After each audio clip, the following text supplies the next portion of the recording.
The courtroom was not just full.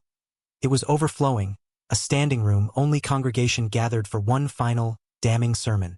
At the defendant's table sat Pastor David Evans, a man who, for 20 years, had been the moral compass of the small, devout town of Havenwood.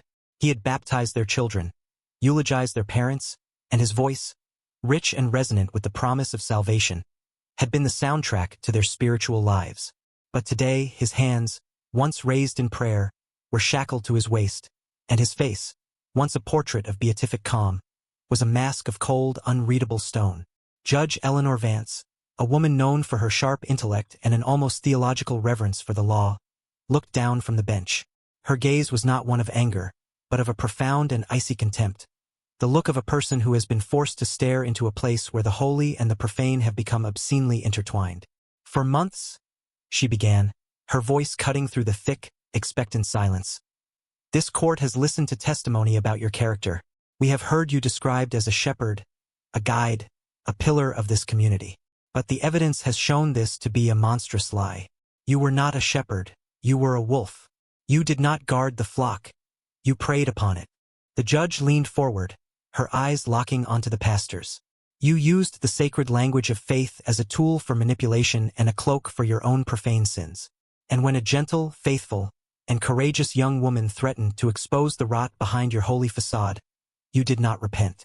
You did not confess. You silenced her. You committed the ultimate act of blasphemy. You took a life in a house of God and then used that same God as your alibi. Therefore," she said, her voice dropping to a low, final judgment, "it is the sentence of this court that you shall spend the rest of your natural life in a place where your sermons will find no ears and your hypocrisy will have no power. You are sentenced to life in prison without the possibility of parole. May God have mercy on your soul, because this court will not." But how does a man of God become a monster? The story begins not with a fall from grace, but with the discovery that the grace itself was a performance, a lie that was finally and brutally exposed in the quiet, dusty silence of a church community hall. The body of 22-year-old Hannah Preston was found by the church's elderly custodian on a cold Tuesday morning. She lay on the floor of the community hall's small kitchenette, a place that was usually filled with the scent of coffee and the cheerful chatter of volunteers. Now, it was a scene of quiet, personal violence. There was no sign of a struggle, no forced entry, just a single, devastating act of brutality that had stolen the life of the church's brightest light. Hannah Preston was the heart and soul of the Havenwood Community Church. She wasn't just a member. She was its engine. She ran the youth group, organized the weekly food pantry, and her beautiful soprano voice was the anchor of the Sunday choir. She was a young woman of profound, uncomplicated faith, a person who radiated a kindness that was both genuine and tireless. She saw the church not just as a building, but as a family, and she saw its leader, Pastor David Evans, not just as a minister, but as a second father, a spiritual guide she trusted with an absolute and ultimately fatal devotion. The initial theory spun by a shocked and grieving congregation was the only one that made sense. A drifter, a random act of violence, a tragic intrusion of the secular world's darkness into their sacred space. They huddled together in prayer, led by their heartbroken, stoic pastor, who spoke of forgiveness and the mysterious ways of God. They could never have imagined that the serpent they feared was not a stranger at the gates, but the very man who was leading them in prayer. Before we continue, take a moment to subscribe to Case X and like this video. Your support is what allows us to bring these in-depth investigations to you. And let us know in the comments where you're watching from. Now let's get back to the story. Hannah Preston was not just a resident of Havenwood. She was its conscience. In a world that was growing increasingly cynical and detached, she was a vibrant, breathing testament to the power of faith and the quiet, daily practice of kindness. Her life was not one of grand ambitions or dramatic events, but of small, consistent acts of service that, taken together, formed the compassionate backbone of her community. From a young age, Hannah had possessed a deep and unwavering faith. It was not a faith of loud proclamations or rigid dogma, but a quiet, lived-in faith that manifested as a profound sense of duty to others. While other kids in high school were focused on sports and social status, Hannah was volunteering at the local soup kitchen, organizing clothing drives for the homeless, and spending her weekends visiting with the elderly residents of the town's nursing home. Her kindness was not a performance. It was her native language. After high school, while her friends went off to college in distant cities, Hannah made the deliberate choice to stay in Havenwood. She enrolled in a local community college, studying social work, and doubled down on her commitment to the Havenwood Community Church. It was there that she found her true calling.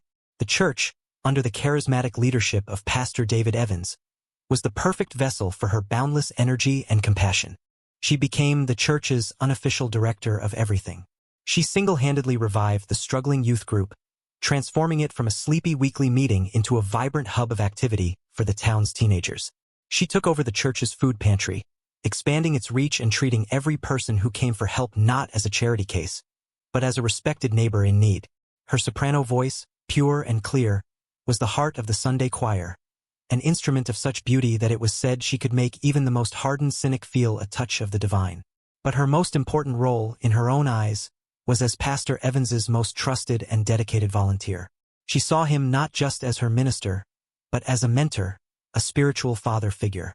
She believed in his vision for the church, in his powerful sermons about grace and forgiveness, and in the persona of the humble, devoted servant of God that he projected so masterfully. She transcribed his sermons for the church's website, organized his calendar, and was the first to arrive and the last to leave at every church event. Her trust in him was absolute, the pure and uncomplicated faith of a true believer in a man she thought was a direct conduit to God. This deep, unwavering devotion was what made her eventual discovery of his hypocrisy so devastating. She had not been looking for a flaw in her idol, but when she stumbled upon the truth of his secret life, the lies, the affairs, the profound chasm between the man he was in the pulpit and the man he was in the shadows, it was a crisis of faith that shook her to her very core. But Hannah Preston was not a woman who would look the other way. Her faith was not one of convenience. It was one of truth. And it was this commitment to the truth, her courageous and naive belief that the light must always expose the darkness, that would tragically lead her to her final, fatal confrontation with the man she had once revered as a saint. For 20 years, Pastor David Evans was the soul of Havenwood. He was a man who seemed to be sculpted from the very bedrock of faith itself. With his warm, reassuring smile, his silver-streaked hair, and a voice that could seamlessly shift from a thunderous call to righteousness to a gentle, comforting whisper, he was the perfect archetype of a spiritual shepherd. He had built the Havenwood Community Church from a small, struggling parish into a thriving, multi-generational megachurch, a testament to his charismatic leadership and his seemingly bottomless well of empathy. His sermons were the stuff of local legend, powerful and emotionally resonant orations on the nature of grace, the struggle against sin, and the promise of redemption. He had a rare gift for making the ancient texts feel immediate and personal, for weaving the struggles of his congregation into the grand, eternal narrative of the Bible. He was a master storyteller, a brilliant performer who could bring his flock to tears one moment and to their feet in rapturous applause the next. His public mask was one of humble, tireless servitude. He was the first to arrive at the church in the pre-dawn darkness and the last to leave, his office light often seen burning late into the night. He knew the names of every child in the Sunday school, visited the sick in the hospital, and his hand was always the first on the shoulder of a grieving family member. To his congregation, and to the town of Havenwood, he was more than a pastor. He was a living saint, a man who had dedicated his entire life to God and to his community. This image of unimpeachable moral purity was not just his job. It was his kingdom, and he ruled it with absolute, benevolent authority. This is why his performance in the hours and days after Hannah Preston's murder was so devastatingly effective. He did not just lie, he ministered. His plausible lie was a masterpiece of emotional and spiritual manipulation. He was the one who was called to the church after the custodian found the body, and it was he who made the call to the police, his voice a flawless performance of a heartbroken shepherd who had just discovered a wolf among his flock. He told the initial responding officers a story of a tragic, random act of violence, speculating that a drifter or a desperate addict must have broken into the church, been surprised by Hannah, and lashed out in a fit of panicked violence. He then immediately shifted from witness to spiritual leader. He gathered his stunned and terrified congregation for an emergency prayer service, his face a mask of profound, tragic grief. He stood at the pulpit, the very place from which he delivered his weekly sermons, and spoke of the darkness that had invaded their sanctuary. His voice cracked with emotion as he eulogized Hannah, calling her a daughter of the church, a true angel, whose light was extinguished far too soon. He did not just create an alibi. He created a theological narrative for the crime. He spoke of the test of faith, of the need for forgiveness, of the mysterious and often painful ways in which God works. He wept openly at the pulpit, a gut-wrenching display of a leader sharing in the profound grief of his people. He was not a suspect. He was the lead mourner, the rock upon which the entire grieving community leaned.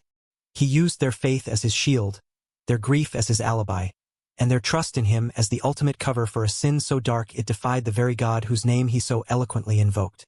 The wolf had not just killed a sheep. It had donned the shepherd's robes and was now leading the flock in a prayer for the fallen. For the first few days, the investigation into Hannah Preston's murder was exactly what Pastor David Evans had designed it to be: a search for a phantom. Detectives pursued the theory of a transient or a burglar, chasing down leads that went nowhere. The pastor himself was treated with a kind of reverential deference, a grieving spiritual leader who was above the muck of a criminal investigation. But the lead detective, a pragmatic and deeply cynical investigator named Isabella Rossi, was a woman who believed that saints and sinners were often separated by nothing more than opportunity and a good alibi. And Pastor Evans's alibi, she would soon discover, was far from perfect. The first crack was small, a detail that seemed insignificant amidst the emotional chaos of the crime. Pastor Evans had told the police that he had been at home with his wife, Mary, on the evening of the murder. He claimed they had a quiet dinner and that he hadn't left the house until the next morning when he received the call about Hannah's body. His wife, when briefly questioned, had confirmed his story. It was a simple, airtight alibi provided by the most trusted of sources. But the crime scene itself told a story that didn't quite fit. Hannah had been killed in the church kitchenette, and the scene was one of contained, almost intimate violence. There were no signs of a robbery. Hannah's purse, with her wallet and phone, was sitting on a nearby table, untouched. This wasn't the signature of a panicked drifter or a junkie looking for a quick score. The lack of a clear motive for an outsider began to create a quiet, nagging question in Detective Rossi's mind. If not a stranger, then who? The linchpin discovery came from a place Pastor Evans, in his arrogant belief in his own moral authority, had never even considered. The Havenwood Community Church sat on a main street, surrounded by small businesses. One of those businesses, a small accounting firm directly across the street, had a single high-definition security camera aimed at its own front door. But the camera's wide-angle lens also happened to capture a clear, unobstructed, time-stamped view of the church's side entrance and its adjacent parking lot. Detective Rossi and her team spent hours reviewing the footage from the night of the murder. For hours, the footage was a study in suburban stillness. Then, at 9:14 p.m., a car pulled into the church's otherwise empty parking lot. It was a dark-colored sedan. A few moments later, a second, smaller car pulled in. The footage showed two figures, a man and a younger woman, getting out of their respective vehicles and entering the church through the side door. The man was identifiable, even in the grainy night vision footage. It was Pastor David Evans. The woman was Hannah Preston. The footage continued to roll. The church remained dark and silent. Then, at 10:37 p.m., the side door opened again. A single figure emerged. It was the pastor. He got into his car and drove away, alone. The footage continued for hours. Hannah Preston's car never moved. She never came back out. This single, irrefutable piece of digital evidence was the stone that shattered the pastor's holy facade. His alibi was a lie. He was not at home with his wife on the night of the murder. He was at the church, and he was the last person to see Hannah Preston alive. The search for a phantom drifter was over. The investigation now had a new, and far more terrifying, prime suspect. The security camera footage was the battering ram that breached the walls of Pastor Evans's sanctuary. Armed with this irrefutable proof that his alibi was a lie, Detective Rossi secured a warrant for the pastor's entire digital life: his personal cell phone, his home computer, and the church's office records. Pastor Evans, when confronted with the warrant, maintained his composure, his expression one of pained confusion. He claimed he had simply forgotten about the late-night meeting with Hannah to discuss youth group logistics, and had lied only to protect her reputation. It was a thin, desperate attempt to patch a hole that was about to become a floodgate. The forensics team started with his official church and personal cell phones. They were clean, a pristine record of a devoted pastor and husband. The call logs and text messages were filled with communications with his wife, his parishioners, and church leadership. It was a perfect digital reflection of the holy mask he wore. But Detective Rossi's team knew that men like Pastor Evans didn't live their secret lives on their official devices. During a second, more thorough search of his home office, they found it. Tucked away in a hollowed-out copy of the Pilgrim's Progress was a burner phone, a cheap, prepaid device. This was the pastor's secret, digital confessional, and the sins it contained were far darker than anyone could have imagined. The burner phone was a revelation. It contained a history of illicit, sexually charged text message exchanges with at least 3 other women from his congregation over the past 2 years. The pastor, a man who preached the sanctity of marriage from the pulpit, was a serial adulterer, a predator who used his position of spiritual authority to groom and exploit the vulnerable women who had come to him for guidance. But the most damning exchanges were with Hannah Preston. The texts began innocently enough, discussions of church business. But over the months, the pastor's tone had shifted, becoming more intimate, more manipulative, and more demanding. Then, 6 weeks before her murder, the tone of the texts changed dramatically. It was clear that Hannah had discovered the truth about his other affairs. The messages from Hannah were a portrait of a faith shattered. "How could you?" she wrote in one text. "You are a fraud. You speak of God's truth, but your entire life is a lie. These women trusted you. I trusted you."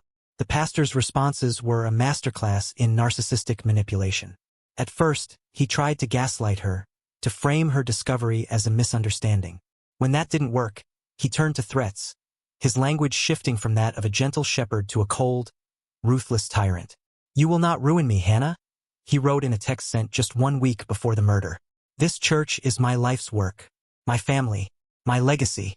Do you understand what I'm saying? You will remain silent or you will regret it. This is not a request. It is a command, in the name of God."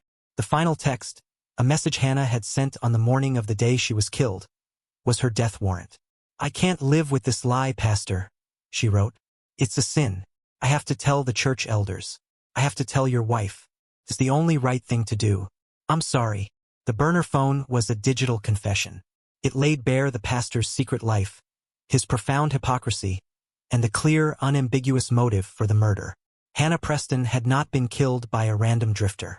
She had been executed by her own spiritual father, a man who was willing to commit the ultimate sin to protect the holy, perfect illusion of the life he had so masterfully created. The burner phone provided the what of the motive, but it was the subsequent investigation into Pastor David Evans's life that revealed the terrifying why. This was not a simple case of an adulterer trying to cover his tracks. It was the story of a king, a CEO, a god in his own small universe, who committed murder not just to hide a sin, but to protect his very existence. For 20 years, Pastor Evans had been engaged in the most ambitious construction project in Havenwood. He hadn't been building a church, he had been building a brand.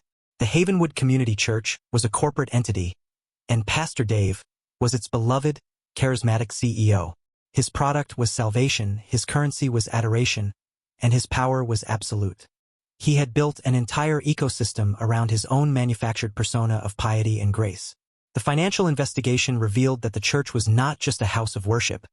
It was a highly profitable enterprise. Pastor Evans controlled every aspect of its finances, a multi-million-dollar budget fueled by the weekly tithes of his trusting flock. He lived in a lavish, church-owned home, drove a luxury car paid for by church funds, and his discretionary accounts were a black box of untraceable expenditures. He had created a system where his personal wealth and the church's were inextricably and intentionally intertwined. But the true nature of his kingdom was not financial. It was psychological. Interviews with former church elders who had left years ago painted a picture not of a spiritual leader, but of a classic, malignant narcissist. They described a man who could not tolerate dissent, who would systematically excommunicate anyone who questioned his authority, and who surrounded himself only with loyal, unquestioning sycophants. He didn't lead a congregation. He curated an audience. His sermons, once seen as powerful works of theology, were now recontextualized as masterful performances of narcissistic supply, a weekly ritual where he could bask in the unconditional love and adoration of 1,000 followers. This was the horrifying, twisted why. Hannah Preston's threat was not just about exposing an affair. To Pastor Evans, it was a declaration of corporate warfare.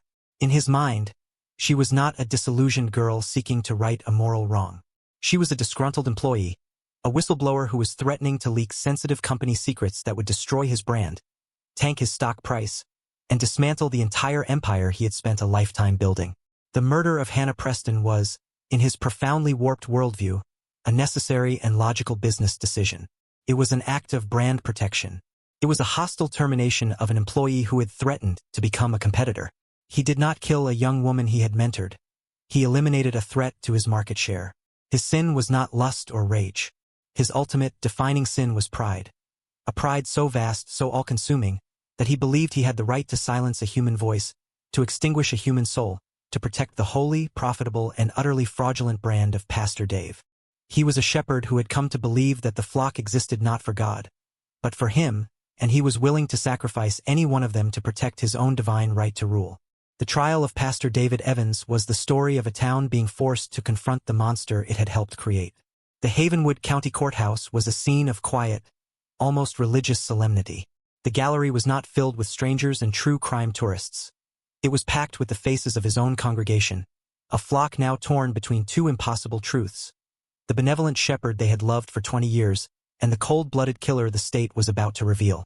Hannah Preston's parents sat with her family, a silent testament to the human cost of the pastor's hypocrisy. Pastor Evans entered the courtroom each day with a Bible in his hand and an expression of serene, sorrowful martyrdom. He had traded his expensive suits for a simple, almost monastic dark blazer. He was not just a defendant. He was a performance artist, and his new role was that of the persecuted saint, a righteous man enduring a great and unjust trial. He would nod sadly at his former parishioners, a look of profound, fatherly forgiveness in his eyes, a silent message that he did not blame them for their doubt. It was a masterful, chilling performance. His defense team, led by a high-priced, charismatic lawyer named Benjamin Carter, built their entire strategy around this persona. Carter's opening statement was less a legal argument and more a sermon. He painted a picture of a good man being framed by a coincidental and misinterpreted set of digital evidence, a victim of a police force that was too quick to abandon the search for the real killer. He argued that the burner phone was a momentary, foolish lapse in judgment, a private sin of the flesh that had no bearing on the monstrous act of murder. The prosecution, led by the unflappable and deeply pragmatic DA, Maria Flores, had a different strategy. She would not attack the pastor's faith. She would attack his facts. Her opening statement was a cold, methodical dissection of the pastor's lies. "This is not a trial about faith," she told the jury, her voice devoid of emotion. "It is a trial about a timeline. It is a trial about a burner phone. And it is a trial about a young woman who was murdered because she was about to expose the man sitting right there not as a saint, but as a con artist and a predator." The state's case was an overwhelming, systematic demolition of the pastor's holy image. They began with the linchpin, the security camera footage. The jury watched in silence as the video played, showing the pastor and Hannah entering the church, and the pastor emerging, alone, an hour later. It was a simple, silent, and irrefutable piece of evidence that vaporized his alibi. Next came the digital confession. A forensics expert took the stand and walked the jury through the contents of the burner phone. The pastor's threatening texts to Hannah were displayed on the large courtroom screens for all to see. "You will not ruin me, Hannah. You will remain silent, or you will regret it." The jury saw not the words of a loving mentor, but the cold, hard threats of a tyrant.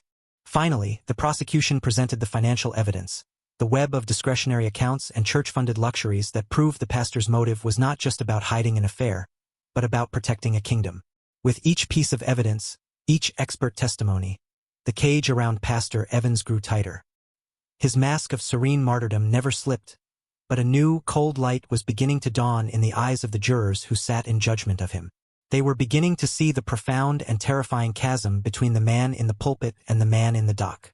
Pastor David Evans's Theater of Cruelty was a masterclass in psychological warfare, a performance so subtle and so profoundly manipulative that it was almost invisible to the casual observer. He did not smirk, he did not rage, he did not scream at the judge. His cruelty was quieter, colder, and far more insidious. He weaponized the very faith of the people in the room, using the language of God to gaslight the jury and torment the family of the woman he had murdered. His primary tool was the Bible that he brought with him to the defense table each day. It was not just a prop, it was an instrument. During the most damning testimony, he would not look at the witness. Instead, he would slowly, deliberately, open the large, leather-bound book and begin to read, his finger tracing a line of scripture. The message was clear and utterly contemptuous. The profane, earthly proceedings of this courtroom were an irrelevant distraction from his own righteous and holy conversation with God. It was a stunning act of spiritual arrogance, a silent declaration that he answered to a higher court, and the judgment of these 12 simple jurors was beneath his concern. His contempt was also a performance for the victim's family. Hannah Preston's parents sat in the front row every day, their faces a mask of quiet, unending grief. During the testimony of the medical examiner, who described in clinical detail the final, brutal moments of their daughter's life, Pastor Evans did something that caused a wave of revulsion to ripple through the gallery. He looked directly at Hannah's parents. His face was not one of remorse, but of a deep, profound, and utterly feigned pity. He slowly, sadly, shook his head, as if to say, "I am so sorry for your loss." It was a gesture of such breathtaking hypocrisy, such a monstrous appropriation of their own grief, that Hannah's father had to be restrained by a family member from lunging over the railing. The pastor was not just ignoring their pain. He was performing a twisted, public parody of it, casting himself as a fellow mourner in a tragedy he had personally authored. But the most chilling moment came when the prosecution played a recording of one of his own sermons, a powerful oration on the nature of forgiveness, recorded just 1 week after he had murdered Hannah. The jury heard his voice, rich and full of emotion, booming through the courtroom speakers. "We must forgive," the recorded pastor preached. "We must forgive the sinner, no matter how great their trespass. For is it not the ultimate test of our faith to find compassion for the lost soul who strikes out in darkness?" As his own holy words echoed through the courtroom, the real Pastor Evans, sitting at the defense table, closed his eyes, a single perfect tear rolling down his cheek. It was a moment of pure, unadulterated performance art. He was weeping at the beauty of his own fraudulent sermon on forgiveness for a crime he himself had committed and for which he felt no remorse. It was the ultimate act of narcissistic self-worship, a man so in love with his own holy mask that he could be brought to tears by its beauty, even as it was being used to cover the face of a cold-blooded killer. The defense's case was a fortress built on a foundation of sand. Their strategy was not to contest the facts, but to reframe them. The lead attorney, Benjamin Carter, argued that Pastor Evans was a good man who had made a terrible mistake. He admitted to the affair, painting it as a moment of human weakness, a sin for which the pastor was deeply ashamed. But murder, that, he argued, was a lie.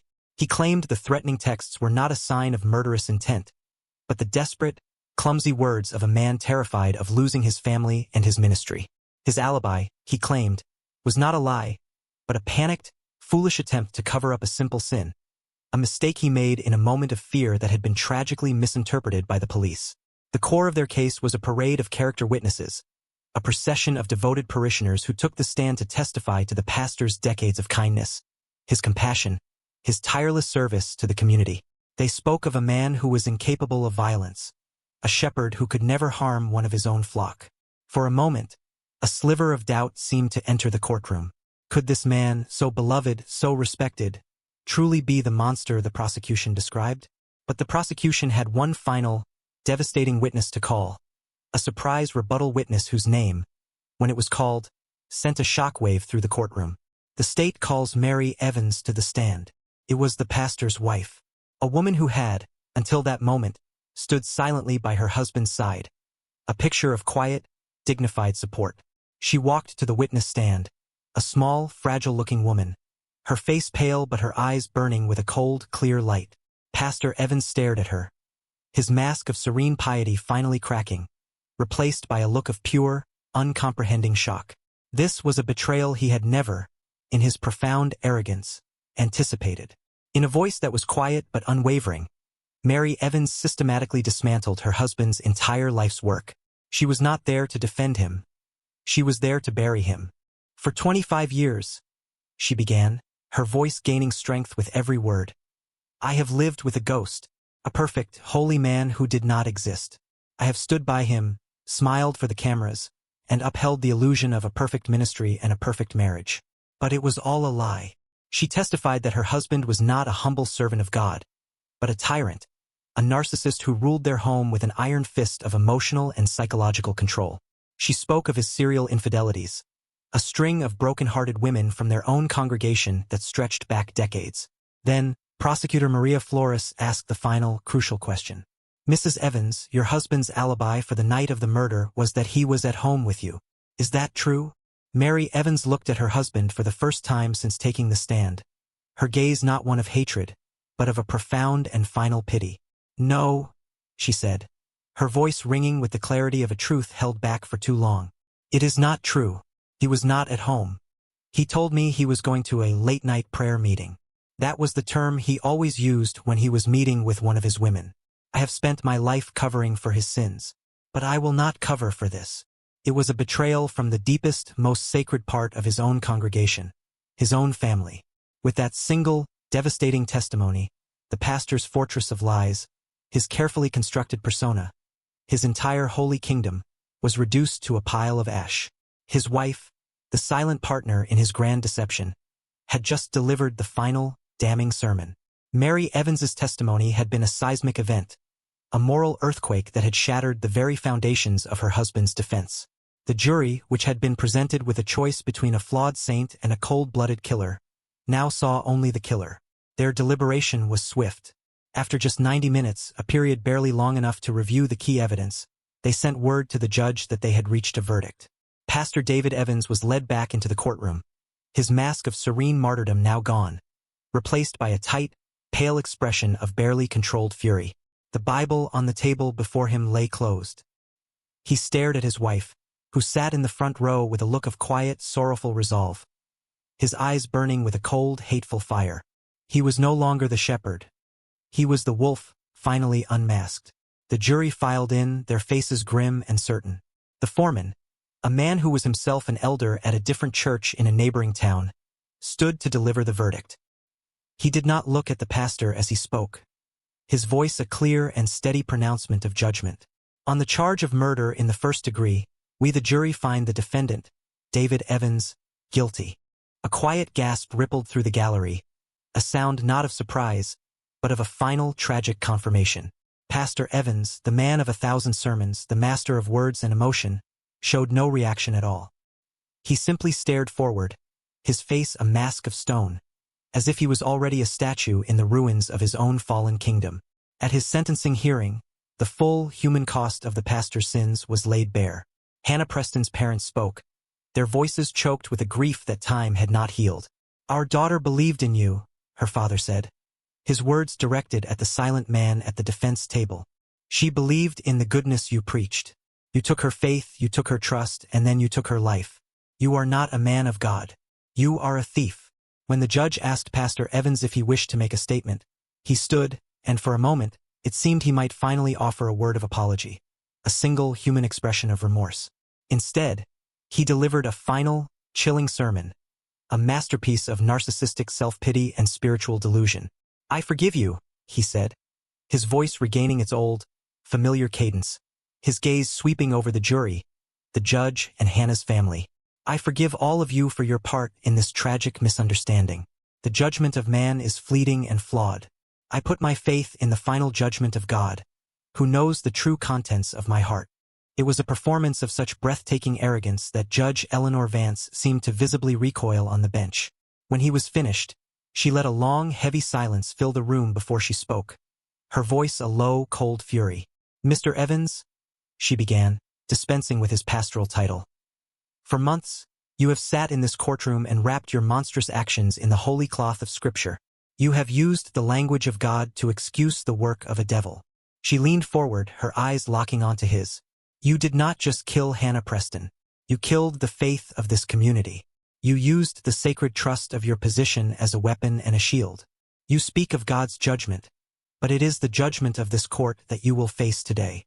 She then repeated the core of her condemnation from the opening, bringing the narrative full circle. "You used the sacred language of faith as a tool for manipulation and a cloak for your own profane sins. And when a gentle, faithful, and courageous young woman threatened to expose the rot behind your holy facade, you did not repent. You did not confess. You silenced her. You committed the ultimate act of blasphemy. You took a life in a house of God and then used that same God as your alibi. Therefore," she said, her voice dropping to a low, final judgment, "it is the sentence of this court that you shall spend the rest of your natural life in a place where your sermons will find no ears and your hypocrisy will have no power. You are sentenced to life in prison without the possibility of parole. May God have mercy on your soul, because this court will not." As the final, irrevocable sentence was handed down, Pastor Evans's mask of serene martyrdom finally and completely shattered. His face contorted, not in sorrow, but in a look of pure, impotent rage. He stared at his wife, at the jury, at the judge, his expression that of a king who has just been overthrown by a peasant revolt. He had been so convinced of his own divine protection, so certain of his power to manipulate, that the final, brutal reality of a cage was a shock he could not absorb. His legacy was the destruction of a community's faith. The Havenwood Community Church, once a thriving hub of 1,000 members, fractured and eventually dissolved, its building a permanent, empty monument to its founder's monstrous hypocrisy. Many of its former members reportedly left the faith altogether, their trust in spiritual authority irrevocably broken. In prison, David Evans attempted to rebuild his kingdom. He started a prison ministry, gathering a small flock of inmates to whom he would preach his sermons on forgiveness and redemption. He was, to the very end, a shepherd, a performer who could not exist without an audience. He died in prison 15 years later, still proclaiming his innocence, a self-proclaimed martyr in a religion of one, forever trapped in the ruins of the holy empire he had built, and had, for the sake of his own pride, so brutally and so senselessly destroyed.